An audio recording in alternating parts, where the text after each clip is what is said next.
विवाह की क्या प्रासंगिकता है, और उसमें भी विशिष्ट यदि ब्राह्मण कन्या से यदि क्षत्रिय पुरुष विवाह करता है तो यह युक्ति संगत होगा अथवा नहीं, या उसमें फिर वर्ण संकरता यदि बाद में आती है तो उसका क्या? सूत जाति की संतान उत्पन्न होगी। सूत जाति की संतान उत्पन्न होगी। फिर ब्राह्मण घर की कन्या से क्षत्रिय विवाह करता है तो सनातन विधा के अनुसार सूत जाति उस संतान की होगी, न ब्राह्मण न क्षत्रिय, दोनों से पृथक जाति की प्राप्ति होगी। बैठिए। अब वह है कि अंतर्जातीय का अर्थ क्या होता है। जो लोग अंतर्जातीय विवाह कहते हैं तो अंतर्जातीय शब्द का अर्थ क्या होता है उनकी दृष्टि में, मैं जानना चाहता हूँ। अंतर्जाति का मतलब तात्पर्य क्या है? भिन्न भिन्न जाति में। अंतर्जाति माने का अर्थ क्या हुआ? भिन्न जाति माने हिंदुओं में ना। जी जी, हिंदुओं में। हाँ ठीक है, ठीक, समझ गया। सुनिए, कल्पना कीजिए कि काल्पनिक जगत में अंतर्जातीय विवाह को वैध सिद्ध कर दिया गया, उसके बाद जब उदारता के नाम पर कदम उठाया जाएगा उसका स्वरूप क्या होगा? मनुष्य जाति यही रहेगा ना। क्या उदारता जिसको कहते हैं उसके नाम पर अग्रिम कदम क्या होगा? क्या यहीं तक बात रुक जाएगी क्या? अभी आप कहते हैं उदारता, आप माने कोई भी बस उदारता के नाम पर अंतर्जातीय विवाह को मान्यता मिलनी चाहिए, सांस्कृतिक तंत्र के द्वारा, सामाजिक तंत्र के द्वारा, प्रशासनिक तंत्र के द्वारा, यही ना।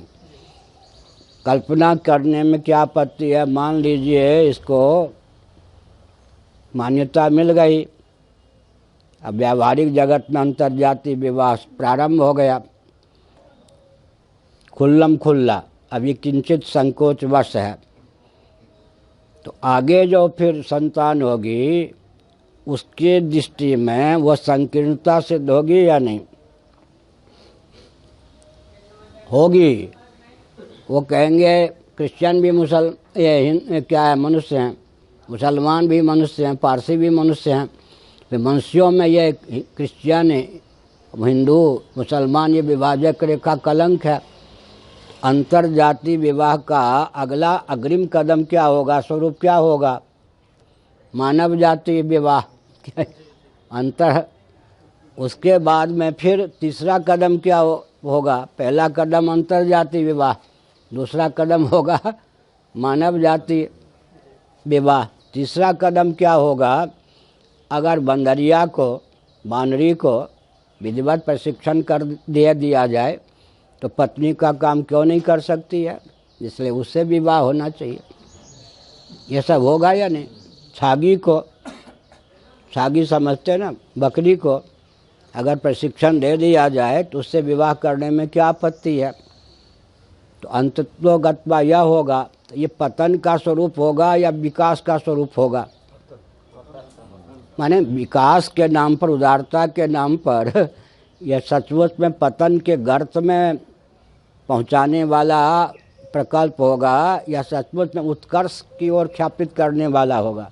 दूसरी बात यह है कि शिक्षा, रक्षा, अर्थ और सेवा के प्रकल्प सदा संतुलित रूप में सबको सुलभ रहें, इसकी वैज्ञानिकतम विधा का अनुसंधान किया जाए तो उसका नाम सनातन विधा से वर्णाश्रम ही सिद्ध है। ये तो क्या है, ये सब पूरे विश्व को मैं चुनौती देता हूँ शास्त्रों के बल पर कि शिक्षा, रक्षा, अर्थ और सेवा के प्रकल्प सबको संतुलित रूप से सुरक्षित रहें और सबकी जीविका जन्म से आरक्षित रहे, इसकी वैज्ञानिकतम विधा का नाम क्या होगा? अनुसंधान करे पूरा विश्व, किंचित भी आर्थिक विपन्नता की प्राप्ति ना हो, अनावश्यक विषमता की प्राप्ति ना हो, उस व्यवस्था का अनुसंधान करे, क्या विश्व अंत में किस निष्कर्ष पर पहुंचेगा? अच्छा, दूसरी बात यह है कि हाथ का जन्म पहले होता है या हाथ का कर्म पहले होता है, या दोनों एक साथ उत्पन्न होते हैं? साथ में उत्पन्न होते हैं। बच्चे ऐसे कैसे चलते हैं? हाँ, कौन बोल रहे हैं? अरे वो प्रश्न कर रहे हैं, आप अभी मौन रहे। पूर्व जन्म होता है तो पूर्व जन्म के अनुसार ही तो वर्णन व्यवस्था है, उसमें तो आप पकड़ में और आ जाएंगे। देहात्मवादी जो है ना, वो जन्म से वर्णन व्यवस्था नहीं मानते। आपने पूर्व जन्म मान लिया तब तो फिर और ज्यादा चातुर्वर्ण्य मया सिस्टम गुणकर्म विभाग सा इस पकड़ में आ जाएंगे। और ये सब जितने उदारता के नाम पर प्रकल्प है, ये पूर्व जन्म के नाम पर हैं, देहात्मवाद के नाम पर है। क्या पूर्व जन्म को मानने पर तो फिर पकड़ में आ जाएंगे। तब तो जिस व्यक्ति को जिस कुल में जन्म देने का प्रारब्ध था उस कुल में उसका जन्म हो गया, जाति आयु भोग प्रारब्ध के 3 फल हैं, तब तो पकड़ में आ जाएंगे। पकड़ में न आने के लिए देहात्मवादियों का यह कहना है कि यह जो परंपरागत संकीर्णता है उसको उदारता का रूप प्रदान करने के लिए अंतर्जातीय विवाह को मान्यता मिलनी चाहिए।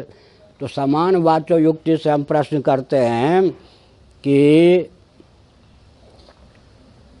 शिक्षा, रक्षा, अर्थ और व्यवस्था, अर्थ और सेवा के प्रकल्प सबको सदा के लिए संतुलित रूप में सुरक्षित रहे, प्राप्त हों, इसकी स्वस्थतम वैज्ञानिकतम विधा क्या हो सकती है? इस रॉकेट, कंप्यूटर, एटम, मोबाइल के युग में भी झक मार कर कहना पड़ेगा कि जन्म से वर्ण व्यवस्था तदनुकूल कर्म व्यवस्था, यही ना, जन्म से वर्ण व्यवस्था तदनुकूल कर्म व्यवस्था। जन्म नियंत्रित वर्ण है, जाति है। अब बहुत से लोग कहते हैं हम वर्ण को मानते हैं, जाति को नहीं मानते। गीता का पहला अध्याय भी तो उनको नहीं आता है। जाति धर्मा कुल धर्मा च शाश्वता। लो अमुक अमुक अवश हिंदुओं के नेता कहते हैं हम वर्ण को मानते, जाति को नहीं मानते। पहले तो उनको ये नहीं मालूम कि जाति का जन्म होता है। योग दर्शन के अनुसार जाति आयु भोग प्रारब्ध के 3 फल हैं, तो जाति का अर्थ जन्म हुआ या नहीं? जन्म से तो जाति की सिद्धि होगी, चाहे ब्राह्मण, चाहे मनुष्य, चाहे पशु, चाहे वृक्ष। जन्म स्वीकार करने पर तो जाति की स्वीकृति हो ही गई। अब अगर आप जन्म स्वीकार करते हो और कहते हम जाति नहीं मानते हैं, तो इसका मतलब है कि आप शास्त्रों के द्वारा बहिष्कृत किए गए। आप अपने को बहिष्कृत मानने के लिए तैयार हो, बुद्धू मानने के लिए तैयार हो, बुद्धिमान नहीं है, बुद्धू हैं। ये तो पहली बात हो गई। दूसरी बात यह है कि जो कहते हैं कि कर्म से वर्ण व्यवस्था है, तो उनको मैं पूछता हूँ कि बिल्ली इत्यादि जो है ना, जिनकी आँखें माँ के गर्भ से बंद होकर उत्पन्न होती हैं, या जो अंडज प्राणी हैं, क्या अंडज प्राणी, कालांतर में उनको नेत्रेंद्र इत्यादि की अभिव्यक्ति होगी, प्राप्ति होगी। अच्छा, जो जन्म से ही मनुष्य के बच्चे मान लीजिए हाथ पांव लेकर आते हैं, तो हाथ का जन्म पहले होता है या हाथ का कर्म पहले होता है? क्या हाथ का जन्म पहले होगा या हाथ का कर्म पहले होगा? जब हाथ है ही नहीं तो उसका कर्म कहाँ से आ गएगा? तो यहाँ भी मानना पड़ेगा कि हाथ का जन्म पहले होता है, सर का जन्म पहले होता है या सर का काम, मस्तिष्क, सर पहले उत्पन्न होता है या सर का कर्म प्रथम उत्पन्न होता है? और जो नैयायिक वैशेषिक के सरणी से विचार कर रहे हैं, तो जो अनुत्पन्न द्रव्य होगा वो तब तक गुण और क्रिया का आश्रय नहीं बन सकता है जब तक वो अपना अस्तित्व न लाभ कर ले। क्या हम किसी का आश्रय तो तब बनेंगे जब पहले हमारा अस्तित्व सिद्ध हो। समझ गए ना? उत्पन्न द्रव्य जो होता है क्षण भर निर्गुण और निष्क्रिय रहता है। क्यों? उत्पन्न द्रव्य को अपने अस्तित्व लाभ करने के लिए एक क्षण का समय तो चाहिए ना, तब तो गुण क्रिया का आश्रय हो सकता है। तो जन्म ही नहीं मानेंगे, जन्म से कर्म कैसे? जन्म से तो जन्म पहले मानेंगे तब तो कर्म मानेंगे ना। कर्म किसका? हाथ का कर्म। अच्छा, जो बच्चे हैं सचमुच में हाथ का कर्म कितने समय बाद कर पाते हैं? गाय के जो बछड़े होते हैं, बछिया, वो तो जन्म लेने के बाद जेर को चाट लेती है गाय, 5-10 मिनट में बस हाई जंप, उछल कूद मचाने लगते हैं। मनुष्य का जो बालक है वो सचमुच में हाथ का काम पाँव का काम धीरे धीरे आता है। क्या हाथ से चलेगा? पहले तो ऐसे चलता है वो, पहले चलना ही नहीं जानता, चलेगा तो हाथ को पाँव बना के चलेगा। कालांतर में और मनुष्य की दशा बनी गई है कौशिक उपनिषद आदि में। मन भी विकसित होते होते होता है। इसका मतलब क्या है? जन्म पहले है या कर्म पहले है? पूर्व कर्मानुरूप जन्म होता है और जन्म नियंत्रित वर्ण व्यवस्था होती है, वर्ण नियंत्रित आश्रम व्यवस्था होती है, वर्णाश्रम नियंत्रित कर्म व्यवस्था होती है सनातन धर्म। इसका खंडन कौन करेगा? अब कठिनाई सुनो, आप कठिनाई दुनिया के सामने ये है कि हम लोगों से पाला पड़ा इनको गुरु गोविंद और ग्रंथ में अहंकारी नहीं हुए तो लोग जानते हैं। और अगर आरोपित अहंकार का प्रयोग करूं, इनको पाला पड़ा है हम लोगों से। मालूम है, संतों को ले दिया गया किसी संस्थान में, महाराज आपकी बड़ी कृपा होगी, जरा मार्गदर्शक बन जाइए हमारी संस्था में। स्वामी वामदेव जी महाराज आदि को यही कहा गया, आप जरा मार्गदर्शक बन जाइए, आपके मार्गदर्शन में हम लोग काम करेंगे।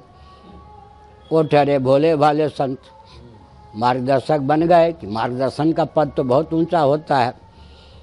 बाद में जब मार्गदर्शन देने लग गए तो क्या कहा गया मालूम है? महाराज ये तो राम जन्मभूमि का मामला है, न्यायालय का, उसके बारे में आप क्या राय देंगे? वो तो वकील की राय और जज का निर्णय पर निर्भर करता। बेचारे चुप।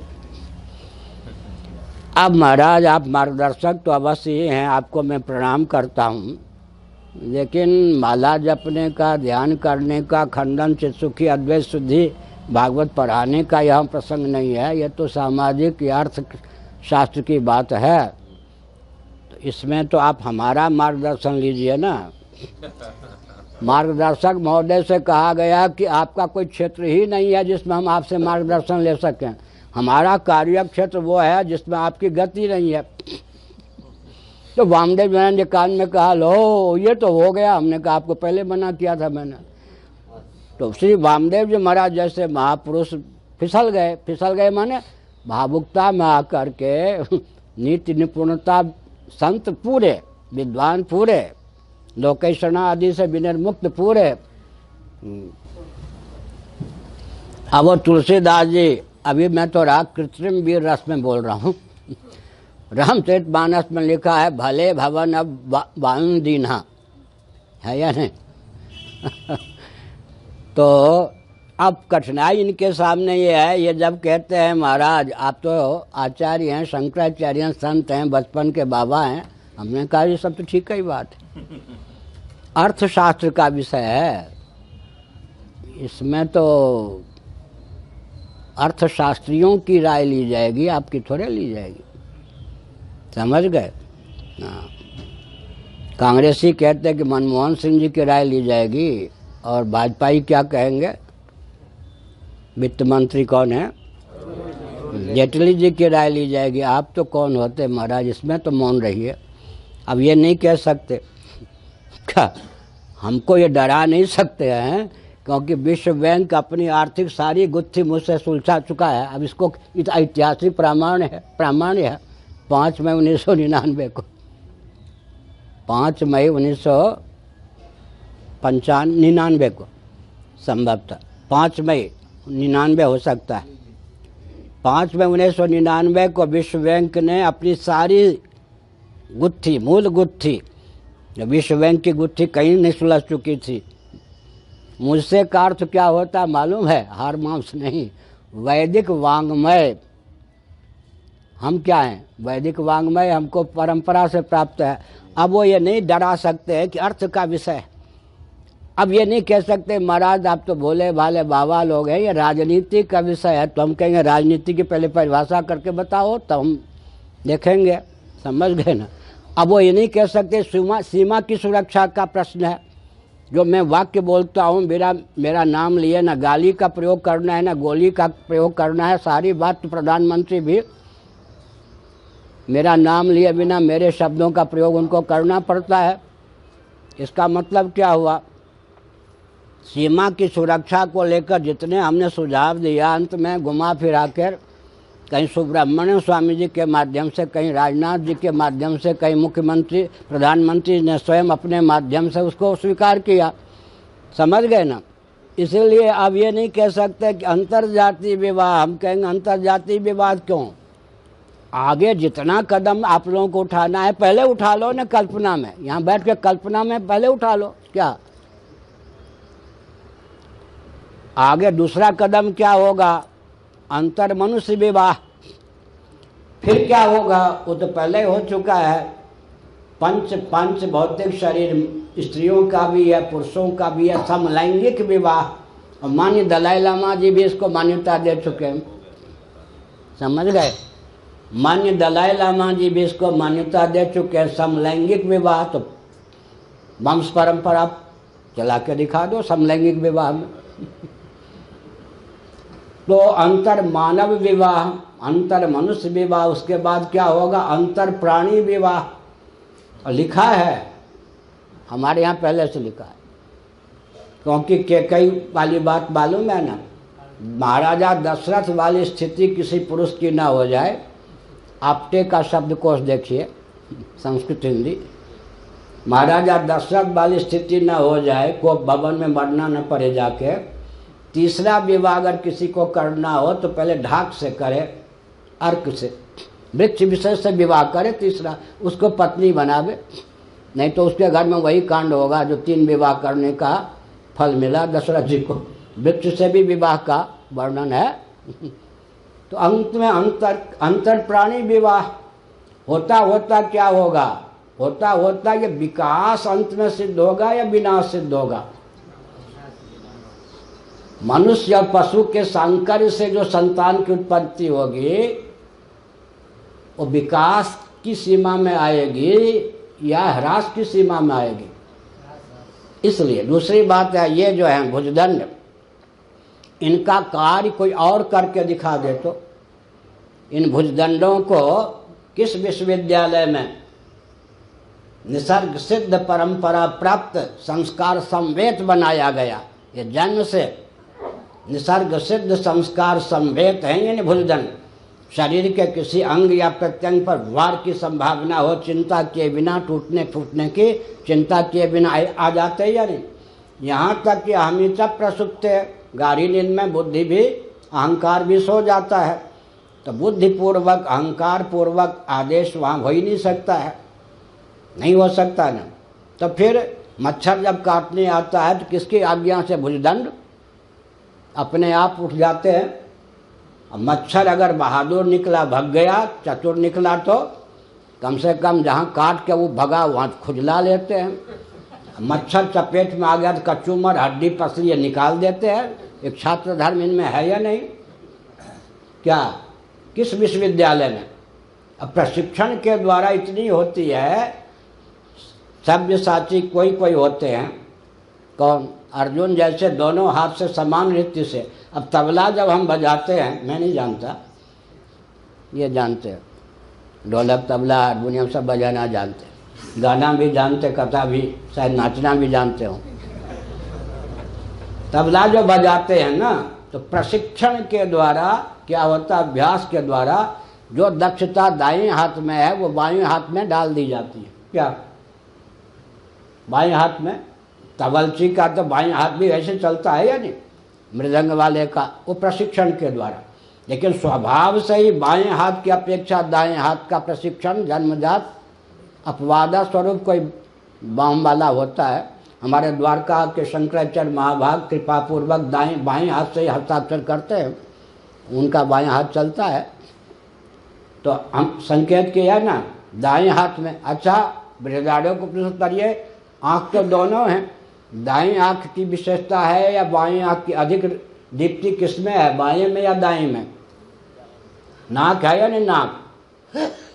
अब देखो, दोनों आँखों की दृष्टि गड़ाओ, दाएं वाले हिस्सा नाक का दिखता है या बाएं वाला दिखता है? देखो प्रयोग करके, दाएं वाला दिखता है या नहीं? इसलिए पति या ये पत्नी, इसमें दीप्ति स्वभाव से अधिक होती है, इसमें दीप्ति कम होती है। बाएं हाथ में दाएं हाथ में, बाईं आँख में दाईं आँख में अंतर है या नहीं? इसलिए हमने कहा कि अंतर जाति विवाह का अंत में पर्यवसान होगा मानव जाति विवाह। मानव जाति विवाह कर लेने पर क्रिश्चियन भी, फिर आप कैसे कह सकेंगे कि हम हिंदू हैं? फिर हिंदू को कहाँ खिसकाना पड़ेगा? घर में जब श्रीमती आ गई क्रिश्चियन घर की, या आपकी बेटी क्रिश्चियन घर में चली गई। अच्छा दूसरी बात है, सुनो आप, बुरा न मानो, होली है। विवाह की प्रथा परंपरा प्राप्त शास्त्र सम्मत को आप खत्म कर दो, गाली नाम की क्या चीज रहेगी? गाली जो किसी को देते हैं, माँ बहन की ही देते हैं ना। गाली तभी लगती है, तभी होती है जब विवाह की प्रथा सुरक्षित है। हमारे प्रधानमंत्री जी बहुत हंसाते हैं, आपके भी प्रधानमंत्री, देश के प्रधानमंत्री, वो कहते हैं जब कोई गुजराती में लड़ने लगता है, झगड़ने लगता है, उतनी गालियां उसमें नहीं हैं। तो अगर वो हिंदी जानता है तो गुजराती होने पर भी दूसरे गुजराती को हिंदी में गाली देता, क्योंकि गुजराती में उतनी गालियां भी विकसित नहीं हुई हैं। अच्छा, आर्य समाजी भी संस्कृत जानता हो और सनातनी भी संस्कृत जानता हो, दोनों में शास्त्रार्थ हो। आर्य समाजी संस्कृत में शास्त्रार्थ करना पसंद नहीं करेगा, हिंदी में करेगा, क्योंकि उसको बहुत गाली देनी है, उतनी गाली संस्कृत में है नहीं। अच्छा, और कोई प्रश्न हो तो कर दो। ये सब समझ गए प्रयोग।